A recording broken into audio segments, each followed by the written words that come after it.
right, Mat Frέizer back with us today, the medium with a message set for a couple upcoming group readings in Connecticut, including next month. Matt, great to have you back. Thank you. It's great to be here. You were just in Connecticut last night, right? I was at Villa Louisa in Bolton. It was incredible. That's so awesome. So for anyone considering working with a medium, a lot of people kind of have some questions going into it. So a lot of people just want to know, how does the process work for you? So where do you kind of begin with all of your work? So I was literally like the little boy from The Sixth Sense. From when I was younger, I could always sense, feel, and connect with those who had passed on.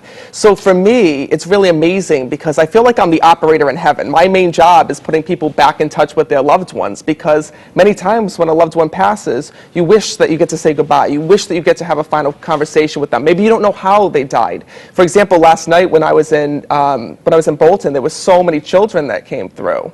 And even a young girl's brother who passed, and she really didn't know how he had passed or what had happened. It was a tragic passing. And it's amazing to see the healing that is brought and the burdens that are lifted by hearing from someone on the other side. It really can bring so much relief to folks. So what are they looking for? Are it specific questions that people have, or is it, again, just more of a sense of communicating? I don't let people ask me questions. Yeah. When I go in to a room, I see those who had passed away. Literally, it's like shadows and silhouettes is what I'll see.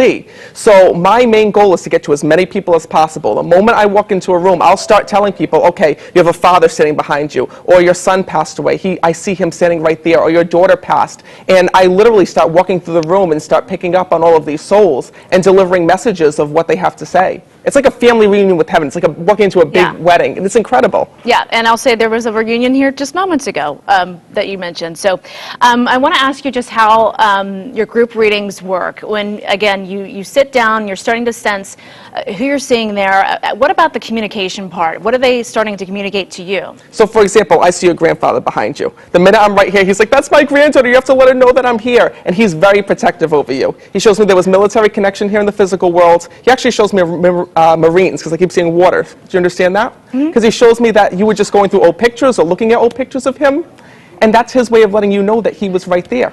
And more importantly, he talks about them having some memory issues at the end. And he says, you need to know, he says, that I never forgot about you. And more importantly, that even though I had some memory issues, he says, I knew everything that was going on. And your grandfather is such a flirt. Like, he shows me that when he was here, he would like flirt with all the different women and like the nurses. Do you understand that?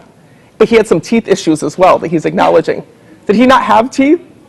I think they were dentures. Yeah, because he just took them out when I'm connecting. He says, look, he says, can you let my granddaughter know at least I got my teeth back now that I'm on the other side?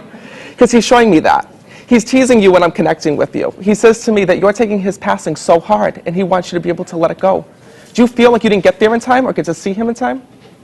Yeah. But you talked to him by phone, because he just told me that someone held the phone up to his ear, or you spoke to him by phone. You got a little bit of the Tammy Faye going on. I've never cried on TV before. That's okay. My mom showed him one of my broadcasts recently through the phone. Through the phone, perfect. So he knows about that. So when you wonder if your grandfather is able to see what you were doing and understand, even though you weren't able to say goodbye to him or you weren't able to see him, he saw you on that phone. When your mom held that up and showed him, look what she's doing, it's his way of acknowledging that he was there with you. And this is what I do at my events. It's 2 hours straight of delivering message after message after message.